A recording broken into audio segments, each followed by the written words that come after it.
కొబ్బరి ముక్కలు మెత్తగా మిక్సీ పట్టుకుందాం. కొంచెం వాటర్ పోసుకొని మిక్సీ పట్టుకుందాం. కొబ్బరి పాలు మిక్సీ పట్టేసాను. ఆ పాలు వచ్చినాయి. పాలు గిన్నెలో పోసుకుందాం. ఒకసారి పట్టుకుంటే చాలు మిక్సీ. ఇప్పుడు మనం ఈ పొట్టుని ఈ గిన్నెలో వేసేస్తున్నాను. మరీ పిండకుండా కొంచెం పాలు ఉండేలా పిండుకోవాలి. పొట్టులో 1 కప్పు ఉంటుంది కొబ్బరి పొట్టు, 1 కప్పు బెల్లం. స్టవ్ మీద పెట్టుకుందాం. స్టవ్ మీడియంలో పెట్టాను. ఇలా ఉడకబెట్టుకుందాం. దగ్గర పడేంత వరకు స్టవ్ మీడియంలో పెట్టుకుని కదుపుకుంటూ ఉందాం. ఇంకా కొంచెం ఉడకాలి. ఉడికిపోయింది. చల్లారితే మనకి ఉండలా అవుతుంది. స్టవ్ ఆపేసుకుందాం. ఒక 20 పూల మొక్కని, ఒక 15 జీడిగుళ్ళు 2 కలిపి మిక్సీ పట్టుకుందాం. స్టవ్ అంటించి మళ్ళీ గిన్నె పెట్టాను. 1 స్పూన్ నెయ్యి వేసుకుందాం. 1/2 లీటర్ పాలు వచ్చినాయి కొబ్బరి పాలు. ఈ గిన్నెలో పోసుకొని మరగబెట్టుకుందాం. మరి బెల్లం మనం ఉడకబెట్టి పక్కన పెట్టుకున్నాం కదా, చల్లారిపోయింది. చిన్న చిన్న లడ్డూల్లా చేసుకుందాం. పాలు అడుగంటకుండా చూసుకుంటూ లడ్డూలు చేసుకుందాం. అలా చేసుకుందాం. పాలు ఒక 5 నిమిషాలు మరిగితే సరిపోతాయి. పాలు మరిగినాయి. ఇప్పుడు మనం కాజు, పూల మకాని మిక్సీ పట్టుకున్నాం కదా, వేసేసుకుని కలుపుకుందాం. ఉండకట్టకుండా కలుపుకుందాం. అలా స్టవ్ సిమ్లో పెట్టుకుని ఉడకబెట్టుకుందాం. అయిపోయింది.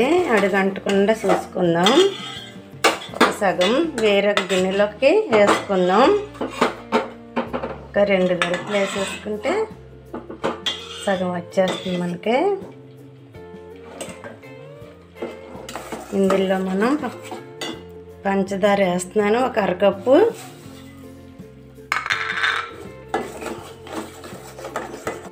కోవా ఉడికిపోయింది.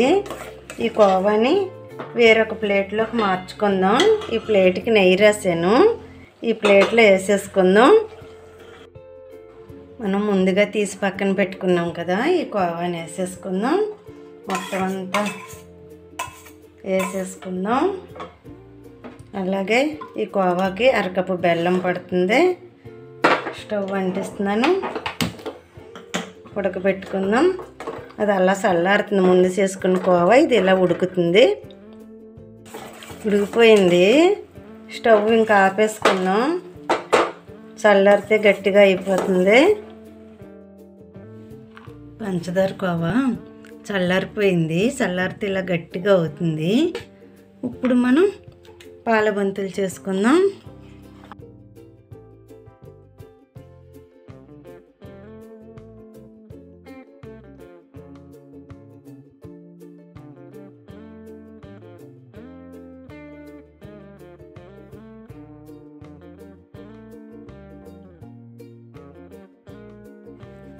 అలా చేసుకుందాం అన్నీని. ఈ ప్లేట్కి నెయ్యి రాసాను. ఈ ప్లేట్లో అలా పెట్టుకుందాం. అన్నీ అలా చేసుకుందాం. ఇప్పుడు మనం బెల్లం పాలకోతోటి పాల బంతులు చేసుకుందాం.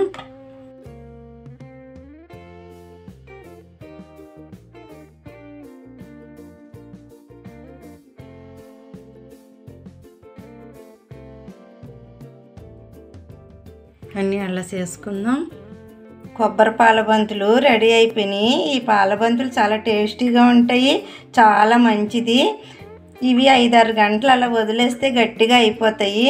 మిగిలిన కొబ్బరి లడ్డూలు ఇలా ఇడిగా తినేవచ్చు. చాలా బాగుంటాయి. ఈ వీడియో మీకు నచ్చినట్లయితే లైక్ చేయండి, షేర్ చేయండి, సబ్స్క్రైబ్ చేసి బెల్ ఐకాన్ క్లిక్ చేయండి.